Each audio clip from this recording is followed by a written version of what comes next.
نماز میں خنجر لگا، نماز فجر کی نماز پڑھا تھا، اب ایک دم گرے، وہ چھپا ہوا تھا ابو لولو مجوسی، اس نے 7 وار کیے خنجر کے پیٹ میں، تو اب گرے، تو پہلی صف والوں کو تو پتہ تھا پیچھے نہیں، تو عبد الرحمن بن عوف نے لپک کے آگے مصلی پہ کھڑے ہو کے نماز شروع کر دی، اور چند آدمی اس کو پکڑنے کے لیے بھاگے، پھر اس نے آگے جا کے اپنے آپ کو خنجر مار کے اس نے خودکشی کر لی، اٹھا کر مکان پر لے گئے، دودھ پلایا گیا تو وہ آنتوں سے باہر نکل گیا، کہنے لگے موت کا پیغام آ گیا ہے، تو اپنے بیٹے کو بلایا کہ بیٹا جا کر اماں جان عائشہ سے کہو کہ عمر امیر المومنین نہ کہنا، اب میں امیر المومنین نہیں ہوں، کہنا کہ عمر بن خطاب اپنے دونوں ساتھیوں کے ساتھ قبر کی جگہ چاہتا،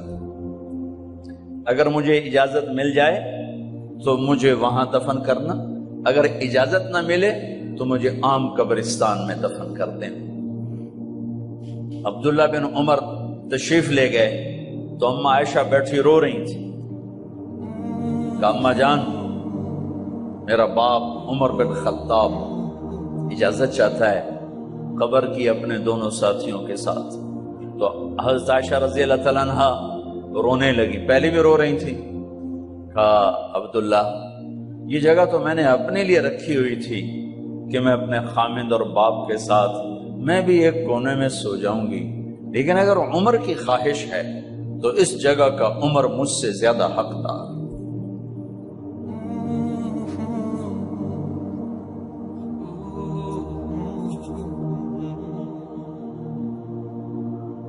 بیٹے نے آ کر کہا ابا جان مبارک ہو، اجازت ہو گئی، کہا بیٹا ہو گئی، لیکن جب میری میت اٹھاؤ تو دروازے پر جا کر رکھنا اور ایک دفعہ دوبارہ پوچھنا، ہو سکتا ہے میرے شرم میں اجازت دی ہو اور میرے مرنے کے بعد انکار فرما دیں، تو ایک دفعہ دوبارہ پوچھنا، اس وقت بھی اجازت ملے تو پھر لے جانا ورنہ واپس لے جانا۔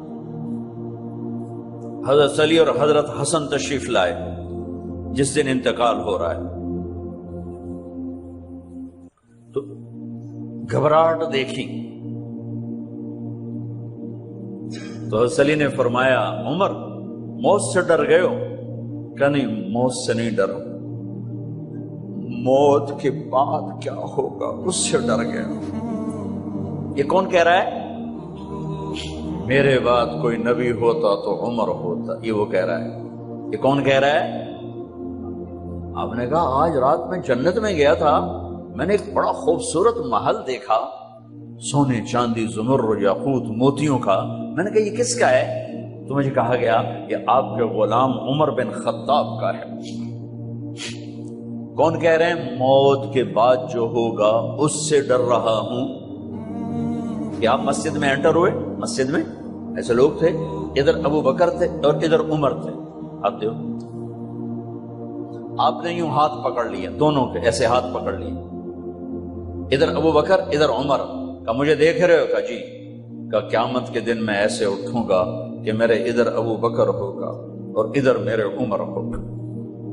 یہ عمر کہہ رہے ہیں موت سے نہیں ڈرا ہوں، موت کے بعد کیا ہوگا اس پہ ڈر رہا ہوں۔ تو حضرت علی نے فرمایا کیوں ڈرتے ہو؟ میں گواہی دیتا ہوں، میں نے کئی دفعہ اللہ کے محبوب سے سنا کہ جنت کے بڑی عمر کے، ایک تو نا جنت کے نوجوانوں کے سردار، وہ تو حسن حسین ہیں، میں نے کتنی دفعہ سنا اللہ کے نبی سے کہ جنت میں بڑی عمر کے لوگوں کے سردار ہیں ابو بکر اور عمر۔ تو آپ نے کہا قیامت کے دن گواہی دو گے؟ آپ نے کہا، حضرت علی نے کہا میں بھی گواہی دوں گا، میرا بیٹا حسن بھی گواہی دے گا۔ وہ حضرات تشریف لے گئے تو موت کی آہٹ کو محسوس کیا تو بیٹے کی گود میں سر تھا عبداللہ بن عمر کا، بیٹا مجھے زمین پہ لٹا دیا۔ انہوں نے یہاں سے ہٹا کر یہاں سر رکھ دیا۔ وہ حق سنا نہیں کیا کہہ رہا ہوں؟ زمین پہ ڈال دیں۔ ان کا جی نہیں چاہ رہا تھا، کیا کہہ رہا ہوں، زمین پہ ڈالو۔ انہیں آگے کر دے، وہ پیچھے اٹھ، اپنا چہرہ مٹی میں یوں رکھ لیا اور مٹی میں منہ ملنے لگے ایسے، اور کہہ رہا ہے ویل لک یا عمر ان لم یغفر لک عمر ان لم یغفر لک ربک، اے عمر اگر تیرے رب نے آج تجھے معاف نہ کی تو ہلاک ہو۔ ویل لک ولأمک ویل لک ولأمک یا عمر ان لم یغفر لک ربک، عمر اگر آج تجھے اللہ نے معاف نہ کی تو ہلاک ہو۔ اتنے بڑے مقام والے 1,24,000 میں ایک آدمی ہے مراد، جسے مانگا گیا ایک آدمی، یا اللہ عمر دے دے میرے اسلام کی بلندی کے لیے۔ وہ کہہ رہے ہیں ویل لک یا عمر ان لم یغفر لک رب،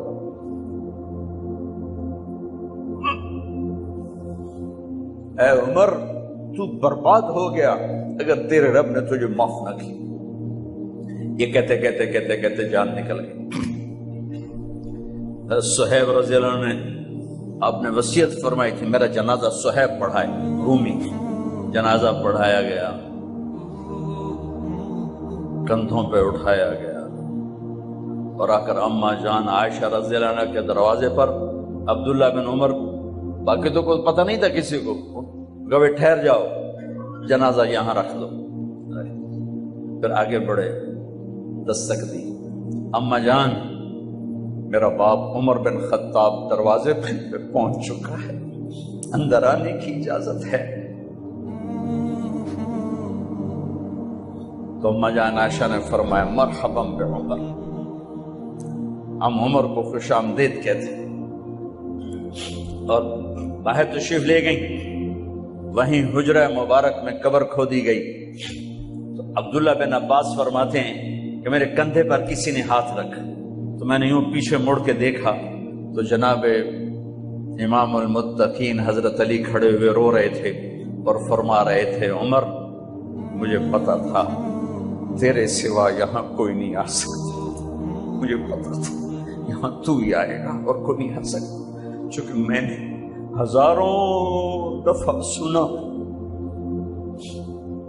خرجت انا و ابو بکر و عمر دخلت انا و ابو بکر و عمر، میں نے ہزاروں دفعہ اپنے نبی کی زبان سے سنا میں اور ابو بکر عمر گئے تھے، میں اور ابو بکر عمر آئے تھے، میں اور ابو بکر عمر اندر گئے تھے، میں اور ابو بکر عمر باہر گئے تھے، میں نے اپنے نبی کے نام کے ساتھ تجھے اور ابو بکر کو اتنا سنا ہے کہ کسی کو نہیں سنا، لہذا مجھے پتا تھا تو اسی جگہ پہ آئے گا، تیری یہی جگہ ہے۔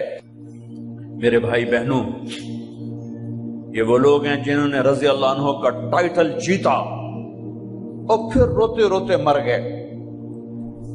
مجھے کیا خبر کیا ہونے والی، اب کو کیا خبر کیا ہونے والی، بے شک میرا رب رحیم ہے، اس کے رحم کے تو فعلی کام بنے گا، کیڑیاں تقریراں تے کیڑے علم، کیڑیاں نمازاں تے کیڑیاں تجدہ، کم تو اس کی رحمت پر بنے گا، پر یہ اعمال اس کی رحمت کو لینے کا راستہ ہیں۔ یہ بھی ٹھیک نہیں ہے کہ اللہ غفور الرحیم ہے آپ ہی معاف کرے گا، یہ یزید اور حسین کو برابر تو نہ کرے، آل رسول کی بوٹی بوٹی نوچ دی جائے اس کی رضا کو ڈھونڈنے کے لیے۔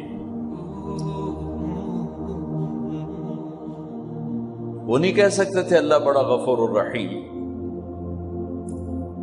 اس لیے بھائی بہنوں، معاملہ بے شک اللہ کی ذات سے ہے، بڑا کریم ہے، آنسو دیکھنا چاہتا ہے، ندامت دیکھنا چاہتا ہے۔ کون ہے جس سے گناہ نہیں ہوتی؟ کون؟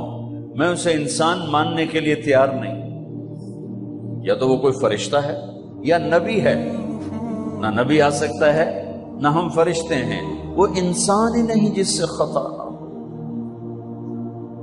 لہذا میں اپنے رب کی قدرت پہ قربان جاؤں، رحمت پہ قربان جاؤں، کہ اس نے توبہ کے لیے نہ عمر کی قید نہ عدد کی قید. ابھی تو 60 سال کا ہو گیا ہے، 70 سال کا ہو گیا، اب تیری کوئی توبہ نہیں، آخری سانس میں آ جا قبول ہے.